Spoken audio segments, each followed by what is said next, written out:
Olá pessoal, tudo bem com vocês? Mais uma aula relacionada aqui ao nossa disciplina de Zoologia dos Invertebrados 1.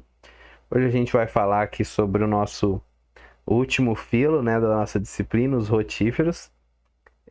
Olhando assim, né, nessa principal tela, parece até ser animais, não ser animais, né? Parecem ser protozoários, porém são animais que possuem sistemas, possuem pseudoceloma, são animais triblásticos e a gente vai ver essas características deles aí no decorrer da aula. Então, filo rotífera, do latim rota, roda, ferro, carregar, portar. Então, eles têm esses cílios ao redor da boca, né? Então, eles portam esses cílios ao redor da boca, portanto, eles vão ter esse nome aí do rotífera. São animais que são microscópicos, e aí, juntamente com os protozoários e os crustáceos pequenos, eles dominam o zooplâncton de água doce. Então, a maioria a gente vai encontrar eles em água doce, porém, a gente também vai ter alguns organismos que vão habitar a água salgada, espécies marinhas, e algumas que vivem em musgos. Dentro desse filo rotífero aí tem cerca de 2.000 espécies descritas e eles são importantíssimos na reciclagem de nutrientes nos sistemas aquáticos.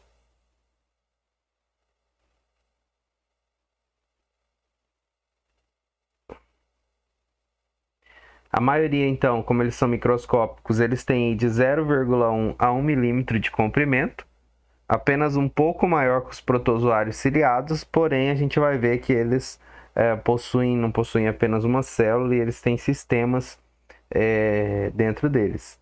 Então são animais solitários de vida livre ou rastejantes, embora existam animais sésseis e também alguns que formam colônias. O corpo é geralmente transparente, embora alguns rotíferos pareçam verdes, alaranjados, vermelhos ou marrom. Isso vai ser devido à coloração dos alimentos que eles vão se alimentar, né? Então a gente vê que os alimentos no trato digestivo vão dar a coloração aí para vários desses organismos. As características deles, então, são animais triblásticos, possuem os 3 folhetos embrionários, endoderma, mesoderma e ectoderma. Tem simetria bilateral também, então a gente já viu que não é mais simetria radial. Eles não são segmentados e eles têm aqui o pseudoceloma, ou seja, né, eles vão possuir uma cavidade onde vai ter recobrindo apenas um lado pelo mesoderma, o outro lado vai ser recoberto pelo endoderma. Os tecidos tendem a ser cinciais, ou seja, né, vai ter vários núcleos aí dentro de uma célula, e todos os representantes desse taxo, eles apresentam a eutelia, e essa eutelia a gente já viu aí falar na nossa disciplina, que é quando o animal ele chega à vida adulta, ele não aumenta mais o número de células, ele vai deixar fixo o número de células dentro do corpo dele. E aí esse animal ele só vai crescer quando ocorrer o aumento do volume celular e não o aumento do número de células. Externamente, em algumas espécies, o corpo ele vai ser recoberto por uma cutícula esculturada que vai chamar lórica. Aqui a gente consegue ver vários formatos dos rotíferos. Aqui a gente consegue ver um GIF, né, de uma espécie, que é o Stephanoceros fimbriatus. Aqui a gente consegue ver então essa estrutura ciliada aqui, próximo à boca. Aqui nesse também do gênero Queratella a gente também consegue ver, e todos eles vão ter essa estrutura ciliada aqui ao redor da boca. Então, a morfologia deles. O corpo compreende 3 regiões, que seria a cabeça, o tronco e o pé. A cabeça, então, ele vai estar relacionado aqui à parte da boca, vindo aqui até próximo ao esôfago. Depois disso, então, vai vir a parte gástrica chamada de tronco e o finalzinho aqui vai ser chamado de pé. A extremidade anterior apresenta um órgão ciliar chamado corona. Esse corona aí vai ser essa região ciliada ao redor da boca. Quando ativos, os cílios coronais, eles dão a impressão de um par de rodas rodando, derivando então o nome do filo, como a gente viu. E corona é utilizada para alimentação e para locomoção desses organismos. Aqui a gente consegue ver, né, nesse desenho esquemático, a região do corona aqui próximo à boca, né? Abaixo aqui eles podem ter essa antena aqui também, que vai fazer parte aí, dos órgãos de locomoção, né? Que para conseguir se locomover, se estabilizar no ambiente. Aí aqui dentro, né, ele está mostrando a faringe no C. O estômago vem logo abaixo. Depois do estômago, então, vem a parte do intestino. E o intestino ele vai desembocar na cloaca, aqui na lateral. Aqui também está mostrando, então, no G, a boca. O H está mostrando os músculos. O I aqui, os ovários, que geralmente estão em pares. O J aqui são as glândulas próximas aqui à cloaca. E por último aqui, os pés. O pé, ele é uma porção terminal do corpo, mais estreita que o tronco. A epiderme deles vão ser anelada, em forma de anéis. Porém, eles não vão ter divisão no corpo deles aneladas, né? Conforme a gente vai ver lá nas minhocas. Então, pode ser reduzido ou ausente em muitos rotíferos planctônicos. Então, esse pé pode, às vezes, não existir. A extremidade posterior do pé possui de 1 a 4 projeções, são chamados dedos, conforme a gente vê aqui nessa imagem aumentada. E espécies bentônicas e terrestres de vida livre, eles usam o pé como órgão de fixação. E aí eles vão ter essas glândulas, que a gente viu aqui também no slide anterior aqui. Essas glândulas aqui próxima à cloaca, que vem até os pés. Essas glândulas, elas serão secretoras e produzem uma substância aderente para fixação temporária. Aqui a gente consegue ver vários rotíferos, então, com fixação temporária. O sistema digestivo. O trato digestivo é completo, de boca ao ânus, né? Nesse caso aqui, o ânus ele vai se desenvolver na forma de cloaca. Então, ele vai possuir a boca anterior, o aparelho mandibular complexo, vai ter uma faringe muscular e ânus posterior abrindo-se numa cloaca comum ao sistema urogenital. A boca do rotífero ela é tipicamente ventral e geralmente circundada aí por uma parte da corona. A faringe ela também vai ter um segundo nome aí, que pode ser chamado de mástacas.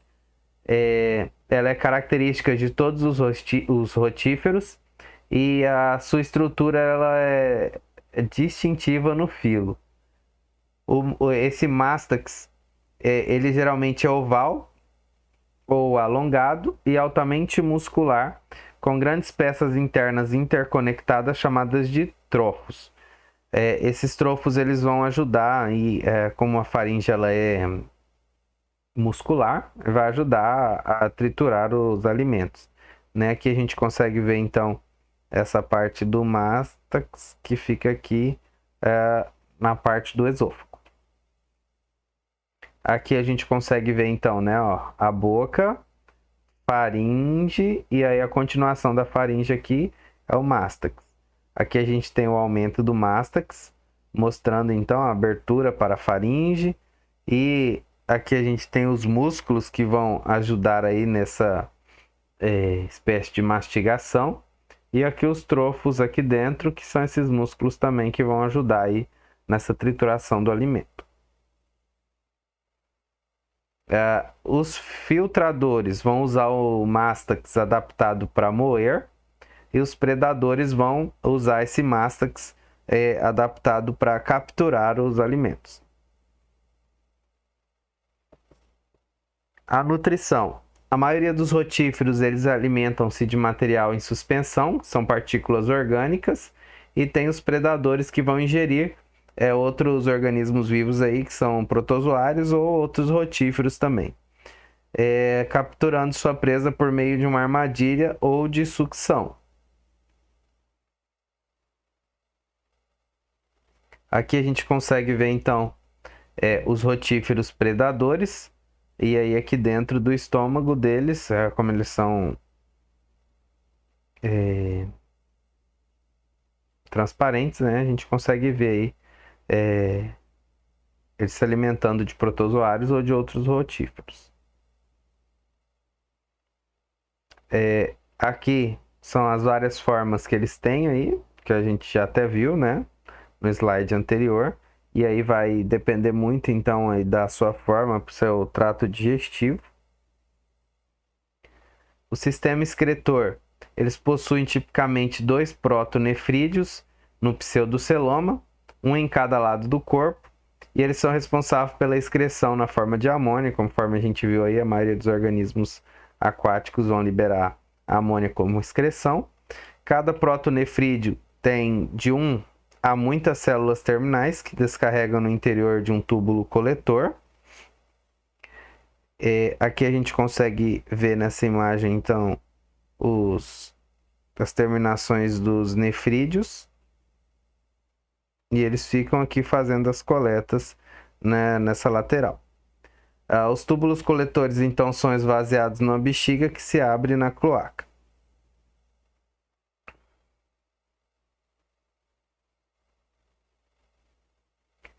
O sistema nervoso inclui gânglio cerebral, dorsal à faringe, um gânglio do mástax, ventral, e um gânglio caudal, que é do pé. Então tem 2 gânglios aqui próximo da cabeça e os gânglios lá na parte do pé. Um par de cordões nervosos que se estende do glândula cerebral ao gânglio caudal, conforme a gente vê aqui, né? Então eles saem daqui, vem nessa direção. Os órgãos sensoriais, eles localizam-se no campo apical, a parte aqui da cabeça, né? Próximo à boca. Então eles terão cerdas mecanorreceptoras e antenas mecanorreceptoras, que vão ter apicais, dorsais, laterais ou caudais. Conforme a gente vê aqui, ó, tem uma antena caudal nessa imagem, antena apical e antena dorsal. Vão ter poros quimiorreceptores, né? Então eles vão se movimentar aí com relação às substâncias químicas que tiver no local. E ocelos pigmentares simples, que produzem estímulos para o fototactismo, né? Ou seja, eles vão se movimentar aí dependendo da luz, e para o controle fotoperiódico dos eventos do ciclo da vida também. Então, de dia, de noite, quanto mais luminosidade, e eles vão ter esses ocelos pigmentares, então, para eles conseguirem se movimentar através dos estímulos da luz. Reprodução e o sistema reprodutivo. Os rotíferos, eles são dioicos quando sexos separados, ou então eles podem ter fêmeas que são paternogênicas, ou seja, né, elas sozinhas vão conseguir aí fazer com que o óvulo se fecunde e vão produzir organismos semelhantes ao original, como se fosse a mitose, né? E entre as espécies dioicas, os machos sempre são menores que as fêmeas, e eles terão os órgãos não reprodutivos degenerados, e consequentemente, eles vão viver por pouco tempo. A paternogênese, ela é característica da maioria dos grupos do rotífero, então eles, na maioria das vezes, a fêmea vai conseguir produzir, fecundar os ovos sozinha, sem a ajuda do macho. No geral, então, o sistema reprodutivo da fêmea ela é constituído de 2 ovários, localizados, então, no pseudoceloma, que vão desembocar na cloaca ou num poro genital, se não houver intestino. Então, aqui a gente consegue ver a formação do ovo, aqui na lateral do ovário. Aqui a gente consegue ver, então, né, o ovário, como que ele é formado. Então, ele vai ter aqui os núcleos, o vitélio cincial, ou seja, ele não vai ter divisão de uma célula para outra. E aí ele só vai ter divisão aqui quando ele começar a formação dos ovos, né? Então, aqui tem a formação dos núcleos ocitários, eles vão descendo até chegar ao útero, onde vai ter o embrião já jovem. E aí ele vai ter o gonóporo, onde ele vai liberar, então, os ovos embrionados. O macho, como a gente viu, ele tem vida curta, porque os outros órgãos deles vão ser vestigiais, ó, intestino vestigial, o órgão excretor também. E aí ele vai estar aqui mesmo mais para a função reprodutiva. Encontra-se presente o testículo ligado a um ducto espermático, o testículo aqui, ligado ao ducto espermático. O pé dele aqui vai ficar na lateral. E essa aqui é a região do pênis para fazer, então, a cópula com a fêmea. Aqui a gente consegue ver, então, o macho fazendo a cópula com a fêmea para a liberação do espermatozoide. Aqui a gente consegue ver a fêmea com 2 ovos. Aqui o macho, que vai ser bem menor que a fêmea. Então, a fêmea, ela consegue fazer reprodução assexual na forma da paternogênese. E aí sempre vai ter, então, um organismo em forma de mitose, né? Vai duplicar, divide em 2, e ele sempre vai fazendo esse ciclo. E em alguns períodos, né? Eles vão necessitar, então, fazer essa troca de material genético. E aí, uma fêmea ela vai colocar esses ovos em forma de meiose, né? Vai dividir o material genético. Então, vai se transformar no macho e ele vai liberar os espermatozoides, né? Através da fecundação, ele vai ser absorvido. E aí ele vai fertilizar e esse ovo vai se encistar e vai se transformar num novo organismo, né? Essa necessidade é para fazer a troca de material genético e aumentar a variabilidade genética dos organismos. Tá? Então, pessoal, isso aqui é o que a gente tem para falar, então, sobre o grupo dos rotíferos. Tá? Fiquem todos com Deus e até uma próxima aula.